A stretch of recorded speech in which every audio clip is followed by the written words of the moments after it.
Good day, grade 3 learners. Welcome to our lesson for Science 3, Quarter 2, Week 8, Day 2. Our topic for today is how changes in the environment affect living things.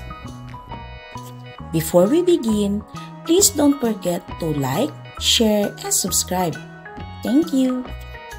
Activating prior knowledge. What causes a water environment to become polluted? A water environment can become polluted in many ways. One way is when people throw trash like plastic bags and bottles into rivers, lakes, and oceans. These trash can harm or kill animals that live in the water. What causes a water environment to become polluted? Another way is when factories and farms release harmful chemicals into bodies of water such as rivers, lakes, or seas. These chemicals can poison the water and make it unsafe for plants and animals. Lesson Purpose Intention. In this lesson, you will infer how changes in the environment affect living things.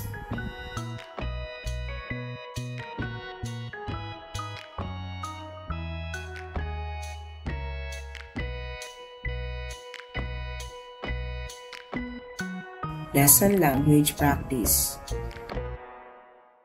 To infer means to guess or figure out something that is not directly said or shown by using clues or evidence. It is like being a detective who uses hints to understand what is really happening or being meant. For example, if you see a friend smiling after eating, you can infer that they like the taste of the food. Reading the key idea stem. Activity 2. How do changes in the environment affect living things? Everybody will going to read the reading key idea stem.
Developing understanding of the key idea stem. Activity proper. Number 1. Have the learners perform activity 2. How do changes in the environment affect living things? 2. Display illustrations of a clean river and a dirty river. 3. Have them observe the two illustrations. 4. Have them discuss with their group mates how pollution affects the plants and animals in the river. Here are the illustrations of a clean river and a dirty river.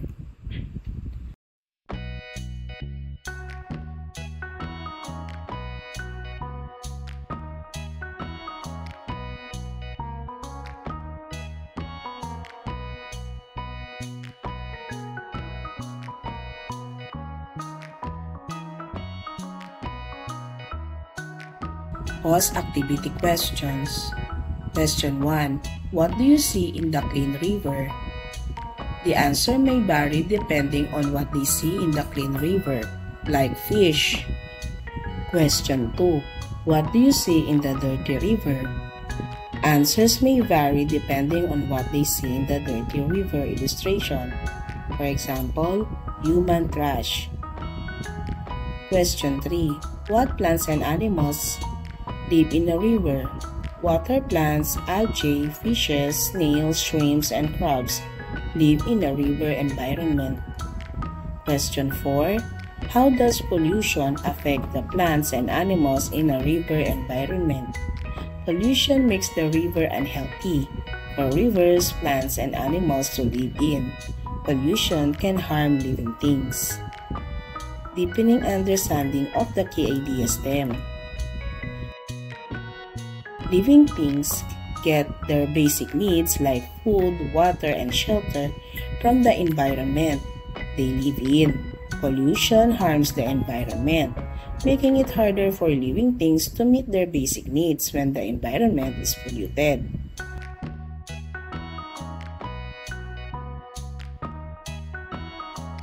Other changes in the environment that affect living things include land conversion, wherein natural environments are converted into residential, agricultural, or industrial areas. Fishing practices that damage water environments cause changes that affect the living things that depend on those environments, making generalization and abstraction. Complete the following sentences. Pollution is a threat to the environment because we can help conserve and protect the environment by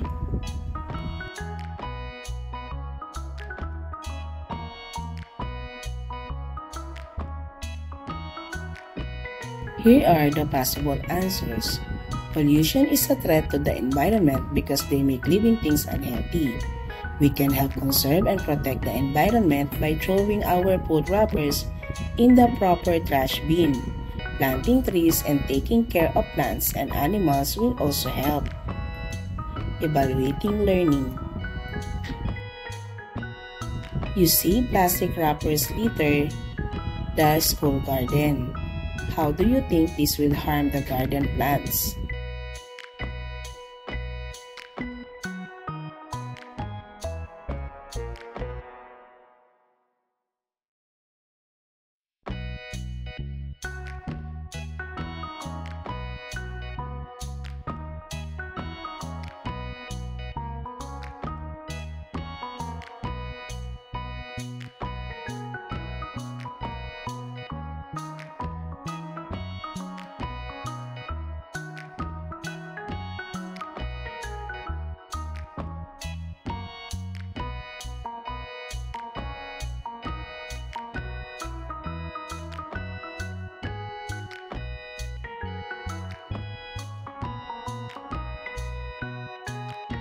Here is the possible answer.